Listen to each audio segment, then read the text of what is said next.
Well, it looks like the consensus that the original silver crowd said about everything will fall apart and silver and gold are going to be your safety. It's looking like that is beginning to shape up. And I'm not Mike Maloney or David Morgan or Eric Sprott's smart. He sells for fiat at the right time, but I'm not one of those type of people.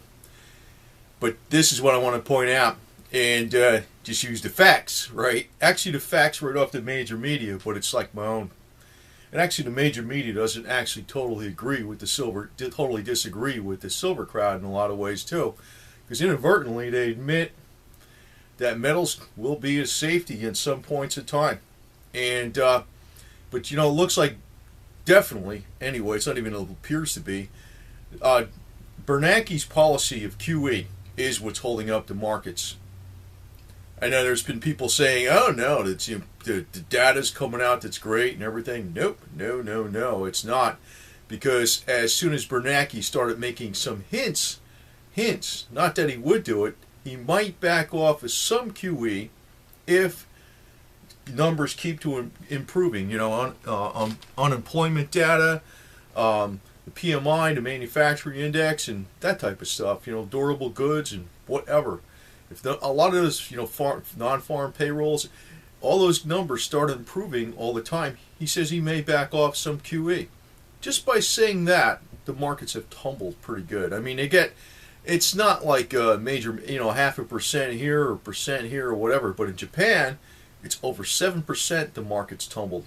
Now, Japan, the equities markets have been going up a hell of a lot in the last several months due to Japan's extreme QE policy. But that is my whole point. It is QE that's holding up the markets. And now, recently, another thing that just came in for this month, China's primarily manufacturing index is now below 50. The month before, it was a little bit above 50. Now it's a little bit below 50. That means they're in contraction. Now, China uses up 60% of the commodities in the world. So, but you notice silver is still holding up fairly well because it's depressed. It's already depressed. The next thing to probably get to knock down is going to be the equities markets. Maybe maybe the melt up situation may not occur. But the only way you'd know that is what Bernanke's policies is. But I want to say this about the equities themselves. The insiders are selling. Insiders are selling. And that usually tells you that's not a good sign. If insiders are doing something, I would not want to do the opposite of what they are doing. But you don't know what the Federal Reserve's policy is going to be in the immediate future. It may be some contraction. Then again, if it goes down too much, I think this is the best way to even judge it, because you're not going to have like inside information. But just looking at the personalities, and this is why Faber's in that area of gold, that the only solution for problems in the economy or the markets coming down is to print more money. So that's what you have to figure what Ben Bernanke's going to do. But eventually, it's actually going to hit the metals too, because people are going to run for safety, and the safety is going to be in the metals. So just a short update. It looks like the markets are all tumbling all throughout the world, pretty much everywhere, especially in Japan, due to hints about ending QE. So don't, and the markets are rigged. This is where it's going to come down to that, the silver and gold people talking about you have to have actual physical possession of the product. It is going to come down to that. And like I stated before, I go by my gut and instinct too, which a lot of times when I go against that, because I listen to people's logic and all their reasoning and all these people hit me, that's usually when I don't do as well. It's usually when I listen to my own instinct. It's fine. It works fine. And I feel very safe in the metals right now. I'll get nervous when they go up a lot. That's when I'm going to get like, should I sell them? Should I keep them? Will it go up more? That's when I'm going to be like really wondering. If you got metals right now at this price, don't worry about it. Yeah, I know it could go down even more, but really, logically, it shouldn't because, like I said, the mines, stocks in the mines have already been depressed. I mean, the general's equities markets is up, but the mine stocks are down. And yeah, it's like it's not just silver and gold that's down; it's all the commodities. It's the agricultural commodities. It's copper. It's nickel. It's like everything across the board. Which so it goes to show you that it makes absolutely no sense why the general equities markets in the S&P would be up if all the metals are depressed. If we're having a boom and there's a lot of activity going on and the economic activity numbers are really good, well, the metals should have a lot of demand pressure on them and the prices should be increasing. It shouldn't be, the metals go down and the equities go up under that type of situation. There should be a lot of demand. In actuality, maybe there isn't much demand. Really, what's going to drive the metals up is panic in the investment world looking for safety. I mean, right now it doesn't look so good, but because you're looking at past history recently, it's declined. But it looks like we're pretty much close to a bottom or around a bottom, or maybe that was it. I don't know. I mean, I don't know for certain on that because I don't think. Well, 22 was a little bit of 21, 22 around this range, or even 20. 15 is nuts. I think 22 is pretty nuts too, but it may not. This might be about it.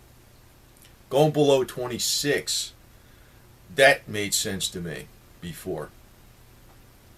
And actually, if you look at the strength of the dollar, and if you kind of said, let's keep the dollar index at 79 or 80, it probably didn't really reach 22, if you want to look at it that way, because in other currencies it didn't get slammed down as much. Like in Japanese yen, for instance, in the dollar it's hit, a multi-year low, but in the Japanese yen it was actually last year that it hit the low. It was lower last year at the end of the summer 2012.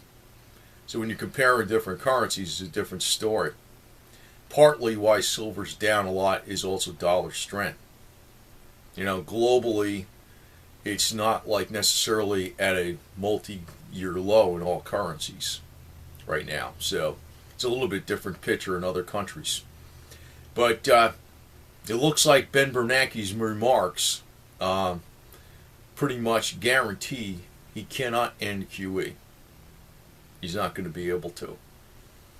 But in the short term, I really, it's anybody's guess because the Federal Reserve is actually making the markets go up or not. But supposedly insiders are selling right now. But I wouldn't be playing a game trying to short the markets or go long or anything. I'd stay the hell out of the markets and stay in fiat and metals especially. Especially at this price. But also stay in your fiat money too. I've always said stay in some fiat. There's no doubt about it. But the general markets right now and the real estate markets right now are fairly high. So those are usually the things to avoid when people start getting overconfident, saying, "Oh, it's been doing great." That's when you jump out. If you made money, get out. And I'll do the same thing with the metals too later. See, that's where I'm going to really be thinking more about this than even I am now. Because once the metals say silver broke through 50, I'd be wondering, should I sell now? I probably will sell a little bit. If palladium gets near 1,000, palladium should be worth more than gold. If palladium gets near 1,000, will I sell some? Maybe. I don't know. See, that's where I'm going to be like, when it starts getting higher, I'm going to get nervous. I remember I did double leverage on silver and I made a good amount of money from about $17 or $18 up to about $30. And I got out of it at $30, but it was a double leverage, 230% gain on a good sized bet. And I got out of it because I started thinking, man, $30, holy smokes. And it went up to 47. Man, I could have had a slew more money.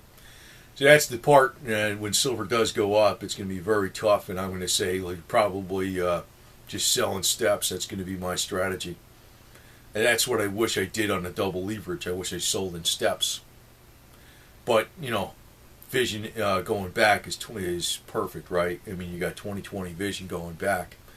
So, and I think probably one of your best things is to look at that Fibonacci. Actually, Fibonacci points, 21, 22 is a fib point. It is a fib point too. When you're looking at a long range low and a long range high, 21, 22 is a fib point. So that's another indication possibly the bottom's in. But it looks like Ben Bernanke can change the overall markets in 2 seconds flats with just a word. So I'd be scared about the general equities right now. Later on, we may be all like nervous about the metals, but I'd rather have that kind of nervousness because I'd be thinking, hey, you could always sell a little bit here and there. And I don't think the dollar's going to fall to oblivion all the way, but what I'll do is, like I said, I'll trade in dollars for other types of assets.